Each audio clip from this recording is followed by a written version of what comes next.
नमस्कार, आप देख रहे न्यूज एट 6 और मैं हूं आपके साथ राजेश कुमार।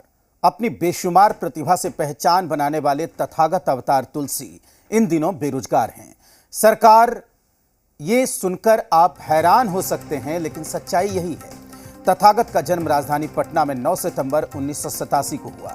इनका परिवार मूल रूप से गया का रहने वाला है। अपनी प्रतिभा के दम पर तथागत ने 9 साल की उम्र में ही मैट्रिक की परीक्षा पास कर ली और 12 साल की उम्र में एमएससी की परीक्षा पास कर उन्होंने कीर्तिमान बनाया। 2 बार इनका नाम Guinness book of world record में दर्ज हो चुका है। 1997 में इन्हें राष्ट्रीय बाल पुरस्कार से भी सम्मानित किया जा चुका है। तथागत ने 21 साल की उम्र में पीएचडी पूरी की और 22 साल की उम्र में आईआईटी बॉम्बे में फिजिक्स के असिस्टेंट प्रोफेसर के तौर पर अपनी नौकरी की शुरुआत की। सेहत बिगड़ने की वजह से उन्होंने 4 साल की छुट्टी ले ली। 4 साल पूरे होने पर उन्होंने तबादले का आवेदन भी दिया, पर आईआईटी बॉम्बे ने गैरहाजिर रहने की वजह से 2019 में नौकरी से निकाल दिया। तथागत ने अब सरकार से गुहार लगाई है कि किसी दूसरे आईआईटी में नौकरी का मौका दिया जाए ताकि वो अपनी रिसर्च पूरी कर सकें। मैं जब 5 साल का ही था, मैथमेटिक्स में काफ़ी तेज़ था। जैसे गॉड गिफ्टेड टैलेंट कहिए या जो भी कहिए, मैं तेज़ गुना भाग कर लेता था। जैसे 2 5 डिजिट नंबर्स है, 52,342 को अगर 71,580 से मल्टीप्लाई करना है तो क्या आंसर होगा। तो ये सारे मैं बचपन में ही 5 साल की एज में कर लेता था। मेंटल कैलकुलेटर था। तो चूँकि मैथ्स में काफ़ी तेज़ था, इसलिए मुझे उस वक्त जब मैं 6 साल का उम्र था, तत्कालीन जो ऑनरेबल चीफ मिनिस्टर थे, ऑनरेबल श्री लालू यादव जी, उन लोगों ने भी मुझे कैश अवार्ड दिया, कंप्यूटर अवार्ड दिया और इनकरेज किया। तो आपने सुनकर आप हैरान रहे होंगे, लेकिन यही सच्चाई है कि एक अदद नौकरी की गुहार लगा रहे हैं तथागत तुलसी और कह रहे हैं कि उन्हें एक अच्छी नौकरी मिले और किसी दूसरे आईआईटी में भी जा सकते हैं जिससे वो अपनी रिसर्च पूरी कर सकें। इस वक्त हमारे साथ जुड़े हुए हैं खुद तथागत तुलसी। तथागत, बहुत स्वागत है आपका जी बिहार झारखंड पर। आप हमारे दर्शकों को ये बताइए कि फिलहाल किस तरह की परेशानी से आप जूझ रहे हैं और आप जो क्या है कि आप चाहते क्या हैं, क्योंकि आप बिहार की एक ऐसी प्रतिभा हैं जिसे पूरा देश जानता है। तथागत जी जी सर। सर, मेरा बस यही गवर्नमेंट से ये रिक्वेस्ट है कि मुझे आईआईटी बॉम्बे में जो मेरा सर्विस था, है ना, उस सर्विस को वापस दे दिया जाए, है ना। मैं वर्चुअल ट्रांसफर चाहता हूँ। मैं दिल्ली में रहकर आईआईटी बॉम्बे के लिए सर्विस करना चाहता हूँ। सर, मुझे नौकरी का ऐसा वो प्रॉब्लम नहीं है। मुझे मेन प्रॉब्लम है कि मेरा रिसर्च प्रोजेक्ट जिससे मैंने अपने सालों से जिस रिसर्च प्रोजेक्ट को खड़ा किया है, वो रिसर्च प्रोजेक्ट अधूरा रह जाएगा अगर मेरी ये नौकरी आईआईटी वाली नौकरी चल जाएगी तो। सर, मुझे सर्विस का ऐसा ऐसा जैसा कि मीडिया में आ रहा है कि मैं बेरोजगार हूँ या फिर नौकरी के लिए भटक रहा हूँ, ऐसा कुछ नहीं है सर। नौकरी का मुझे टेंशन नहीं है, मुझे अपने रिसर्च का ज्यादा टेंशन है कि मैं अपने रिसर्च प्रोजेक्ट को पूरा करना चाहता हूँ और इसीलिए मेरा इंडिया गवर्नमेंट से ये काफी ये गुजारिश है, ये प्रार्थना है कि काइंडली मुझे दिल्ली में रहकर आईआईटी बॉम्बे में अपने रिसर्च को पूरा करने का एक स्पेशल अपॉर्चुनिटी दिया जाए। बिल्कुल। तथागत, जब आपने संपर्क किया आईआईटी बॉम्बे से, तो आईआईटी बॉम्बे क्या कह रही है? आपकी जो बात है, आपका जो पक्ष है कि आपको रिसर्च पूरा करने दिया जाए, उस पर आईआईटी बॉम्बे का क्या कहना है? और दूसरी बात यह है कि अगर आप बता सकें, बताना अगर मुनासिब हो, तो रिसर्च किस विषय पर है, कितना महत्वपूर्ण है आपके लिए?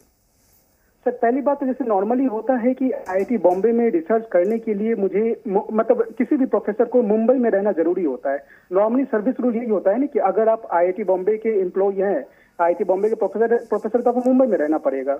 लेकिन सर, मेरे साथ दिक्कत ये है कि मुझे मुंबई का जो क्लाइमेट है, जो ह्यूमिड क्लाइमेट है, चूंकि समंदर के पास शहर है, मुझे उसमें सांस लेने में तकलीफ होती है और तकलीफ थोड़ा बहुत नहीं, बहुत ज्यादा तकलीफ होती है। तो इसीलिए मैं सर्विस में मैं पहले तो मैं 4 साल छुट्टी पे रहा और उसके बाद में जब उन लोगों ने बुलाया तो मैं बोला मैं नहीं आ सकता, मैं दिल्ली अगर ट्रांसफर हो सके तो अच्छी बात है। लेकिन बाद में उन लोगों ने कहा कि नहीं, ऐसा ट्रांसफर का कोई नियम नहीं है। लेकिन सर, बाद में जब ये कोरोना का जो लॉकडाउन आया और लोग वर्क फ्रॉम होम कंसेप्ट से ज्यादा फैमिलियर हो गए, तो अब मेरी जो ये गुजारिश है वो ये है कि मैं दिल्ली में ही रह के आईआईटी बॉम्बे के लिए अपना रिसर्च कर सकूं। तो मेरा जो सर्विस है वो मुझे वापस लौटा दिया जाए। और ये एक स्पेशल केस है सर, क्योंकि मैंने काफी अपना सारा बचपना फिजिक्स के लिए डेडिकेट कर दिया। मैं बचपन से ही रिसर्च कर रहा हूँ। मैं काफी कम उम्र में 14 साल की उम्र से मैंने अपना पीएचडी शुरू किया था। तो वो सारा रिसर्च मेरा अधूरा हो जाएगा अगर ये आईआईटी की नौकरी अगर मेरे हाथ से चली जाएगी। तो सर, मैं पूरा बचपना जो है वो बेकार चला जाएगा। तो वो मेरे ख्याल से हमारा संविधान अलाउ नहीं करता है किसी बचपना के को आप ऐसी नहीं कर सकते हैं। तो यही सर मेरी गुजारिश है। और सर आपका जो सेकंड क्वेश्चन है वो यही है कि मेरा रिसर्च जो है वो क्वांटम कंप्यूटर पे है। क्वांटम कंप्यूटर एक तरह का बहुत ही पावरफुल कंप्यूटर हम लोग बनाना चाहते हैं, साइंटिस्ट लोग पूरी दुनिया में से साइंटिस्ट लोग इसे बनाना चाहते हैं। इसके बहुत सारे एप्लीकेशंस हैं। For example sir corona vaccine जिसे ढूंढने में 1 साल का वक्त लगा, अगर अभी हमारे पास एक क्वांटम कंप्यूटर बना हुआ होता तो कोरोना वैक्सीन मेरे ख्याल से 2 हफ्ते में ही हम लोग ढूंढ पाते, साइंटिस्ट लोग। तो ये बस एक एप्लीकेशन है क्वांटम कंप्यूटर का। इसके और भी बहुत सारे एप्लीकेशन है, बिजनेस में, डिफेंस में, और ये मेडिसिन में, क्लाइमेट चेंज को स्टडी करने में, इसके बहुत सारे एप्लीकेशन है। तो सर उसी क्वांटम कंप्यूटर को बनाने में मैं भी अपना योगदान देना चाहता हूँ। मेरी उसमें एक्सपर्टाइज है, मैंने सालों उस पर रिसर्च किया है, काफी अच्छा रिसर्च किया है सर। बॉम्बे ज्वाइन करने के पहले मैंने काफी अच्छा रिसर्च किया है। तो बस यही मेरी माननीय प्रधानमंत्री जी से, माननीय रक्षा मंत्री जी से यही मेरी रिक्वेस्ट है कि काइंडली मुझे वो रिसर्च करने का एक मौका दिया जाए। बिल्कुल, आखिरी सवाल तथागत ये है, हमारी गुजारिश रहेगी, हम अपील करेंगे सरकार से इस मंच के माध्यम से अपने दर्शकों की तरफ से कि जो आपने डिमांड की है उसे तुरंत पूरा किया जाए।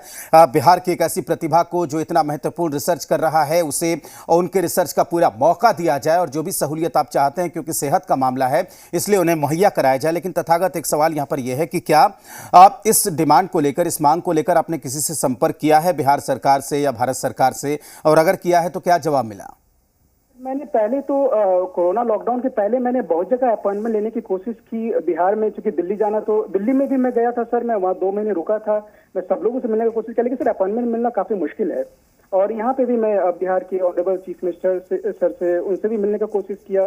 उस वक्त तो मतलब मैं काफी बड़े लोगों से मिलने का कोशिश किया, अपॉइंटमेंट के लिए रिक्वेस्ट किया, लेकिन सर अपॉइंटमेंट मुझे कभी नहीं मिला, किसी से नहीं मिला। तो सर मुझे थोड़ी सी निराशा हुई। और ऐसे सर अभी तो मैं ऑनरेबल दिल्ली हाई कोर्ट में भी अपना पिटीशन डालने जा रहा हूँ, ताकि लेकिन हाँ, कोर्ट का मामला तो कभी कभी लंबा भी चलता है। अगर उससे पहले आप लोगों के माध्यम से, मीडिया के माध्यम से अगर गवर्नमेंट काइंडली मेरे बात को सुन ले तो मेरे लिए अच्छा होगा सर। कोर्ट में तो मामला थोड़ा लंबा चलता ही है, क्योंकि कोर्ट का तो प्रोसीडिंग्स ऐसा होता है। लेकिन बस ये सर, ये रिक्वेस्ट है मेरा आपके माध्यम से, जी न्यूज़ के माध्यम से मेरा ये रिक्वेस्ट है। बिल्कुल तथागत, बहुत शुक्रिया हमसे बातचीत करने के लिए। और हम भी यहाँ से अपील करते हैं कि जो आपकी डिमांड है उसे तुरंत सुना जाए, क्योंकि काफ़ी महत्वपूर्ण रिसर्च कर रहे हैं क्वांटम कंप्यूटर के ऊपर, और हम चाहते हैं कि जल्द से जल्द इनकी रिसर्च पूरी हो, ताकि देश और समाज की सेवा हो सके उसके जरिए। और हम ये चाहते हैं कि जो आपकी मांग है उसे सरकार तुरंत सुने, और जो भी ज़रूरी इसमें कार्रवाई बनती हो उसे किया जाए। बहुत शुक्रिया तथागत समय देने के लिए और हमसे बातचीत करने के लिए।